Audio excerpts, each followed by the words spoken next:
Bonjour, c'est Elias. Alors si tu veux être un entrepreneur à succès, eh bien tu dois devenir un diamant. Et dans cette vidéo, je vais t'expliquer le parallèle et les ressemblances énormes entre la création d'un diamant, cette pierre précieuse si rare et si convoitée, et un entrepreneur à succès qui a une grande valeur sur le marché et dans la société. Donc ça peut te paraître bizarre dit comme ça, mais tu vas tout comprendre à la fin de la vidéo. Donc tu pourrais te dire que un entrepreneur à succès, c'est quelque chose de rare comme un diamant parce que nous les entrepreneurs, on est différents des autres. On est sorti du lot, on n'a pas choisi le chemin classique du salariat, travailler pour un patron, pour le faire enrichir. On a choisi de sortir des sentiers battus et de construire notre propre liberté financière et ne dépendre d'aucune autre personne. Donc, dans ce sens-là, c'est vrai que nous, les entrepreneurs, on est rares.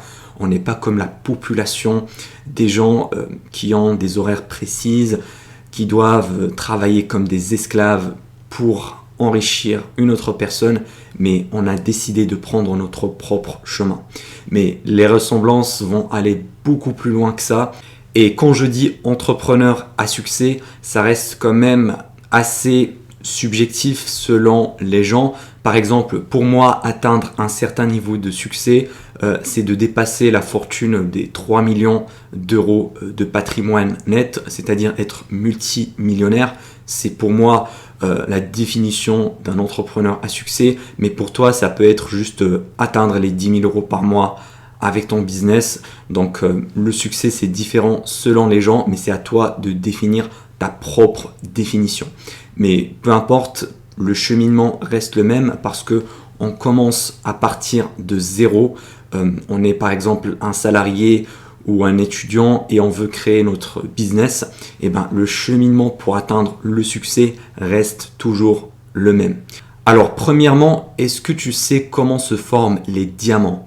Cette pierre si rare, si précieuse et si convoitée. Eh bien, ça commence dans le centre de la Terre, vraiment sous plusieurs centaines de kilomètres sous nos pieds. Ça commence avec du graphite qui est une pierre noire dérivée du carbone. C'est vraiment moche, ça n'a aucune valeur, sa valeur est quasiment égale à zéro. Mais sous la grosse pression de la Terre et sous des températures extrêmement élevées à plusieurs millions de degrés, eh bien, ce graphite-là va commencer à se transformer petit à petit en diamant après plusieurs milliards d'années. Donc ça prend entre 1 et 3 milliards d'années, c'est quasiment l'âge de notre planète Terre. Du coup, c'est un process qui est extrêmement lent, extrêmement fastidieux, sous de grosses pressions, sous une grande température pour former finalement le diamant. Et ensuite, après une éruption volcanique par exemple, ce diamant-là va être projeté à la surface de la Terre, ou en tout cas assez proche. Et donc nous les humains, on va chercher ce diamant-là dans les mines et on va tomber sur cette pierre-là. Et c'est pas encore fini parce que c'est juste du diamant brut, c'est juste une petite pierre blanche, ça ressemble pas au diamant que tu vois dans les films, quoi. C'est juste une pierre qui brille, mais sans plus. Et après ça, on va prendre ce diamant-là et on va le ramener chez un professionnel pour qu'il le taille. C'est la phase pour tailler le diamant et le mettre en forme pour qu'il prenne vraiment cette forme-là si typique. Et c'est un process également qui est très long, très fastidieux, avec des outils très minutieux vraiment. Et le tailleur doit être quelqu'un d'extrêmement expérimenté pour pas gâcher la pierre. Et comme tu l'as remarqué, c'est un process extrêmement lent qui commence avec une petite pierre qui est le graphite qui a zéro valeur et qui finit par un diamant qui peut se vendre à plusieurs millions ou plusieurs centaines de millions d'euros. Et pourquoi cette pierre-là est si chère et si précieuse? Eh bien parce qu'elle est très très rare, puisqu'elle a passé par énormément de phases, par énormément de transformation avant d'aboutir à sa forme finale. Et je pense que tu commences à voir un petit peu le parallèle avec l'entrepreneuriat. Nous, les entrepreneurs, quand on démarre, on commence avec la phase 0.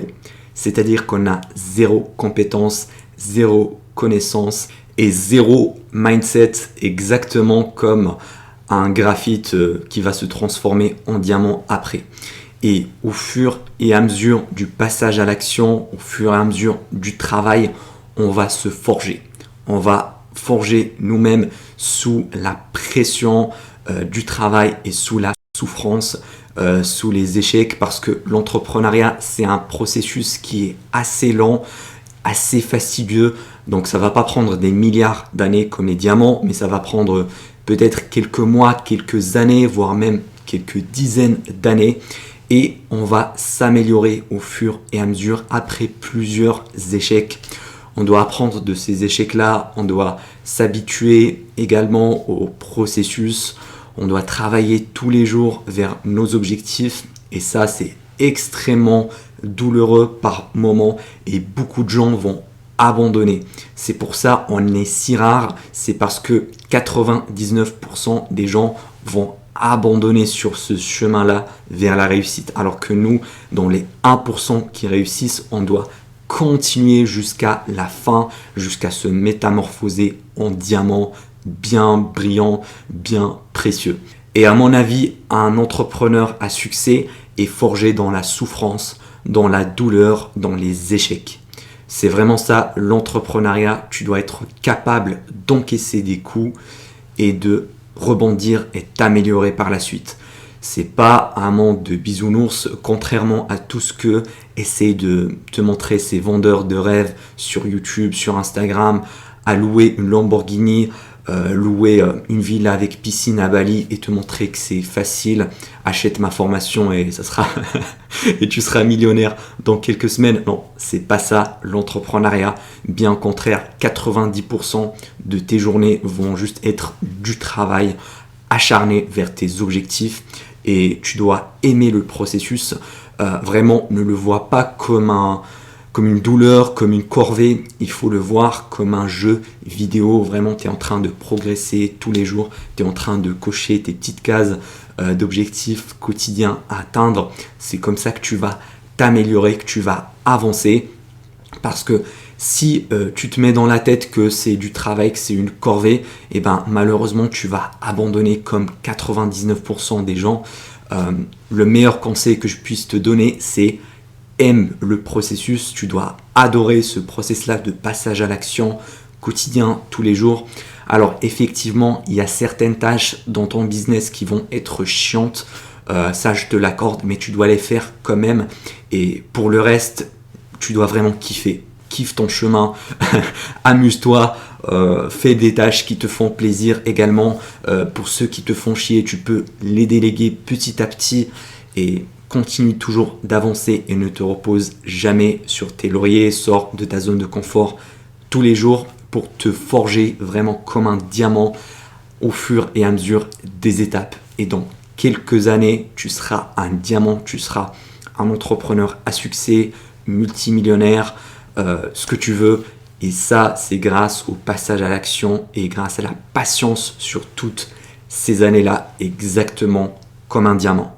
Et après plusieurs années, quand tu vas te métamorphoser de quelqu'un qui part de zéro à un multimillionnaire, les gens autour de toi vont croire que ça s'est fait en un claquement de doigts, que ça a été fait du jour au lendemain, alors que tu as fait plusieurs années de travail acharné et ils vont dire que tu as de la chance, c'est pour ça que tu as réussi ton business, tu es un salaud, tu es un voleur, tu as arnaqué les gens pour devenir riche, alors que tu sais pertinemment tout le chemin que tu as parcouru et toute la valeur que tu as apportée. Parce que pour devenir riche, il faut apporter tellement de valeur au marché pour que le marché te paye en retour. C'est vraiment ça, la seule chose qui compte, c'est pas la chance. La chance n'a vraiment aucun rôle à jouer avec ça. C'est juste une excuse de putains de fauchés qui ont vraiment cette mentalité de merde, qui veulent rien branler de leur vie et qui essayent de rabaisser les gens. Bien au contraire, moi je vois les riches avec un œil d'admiration et ça m'inspire tous les jours pour passer à l'action, pour atteindre ce niveau-là. Donc j'espère que toi également tu travailles tous les jours pour atteindre tes objectifs, pour te forger comme un diamant. Et puis si tu veux aller plus loin, tu trouveras un cadeau offert dans le premier lien en description. C'est une étude de cas totalement gratuite qui te montre comment j'ai atteint les 10 000 € par mois avec mon agence marketing. C'était Elias, à la prochaine.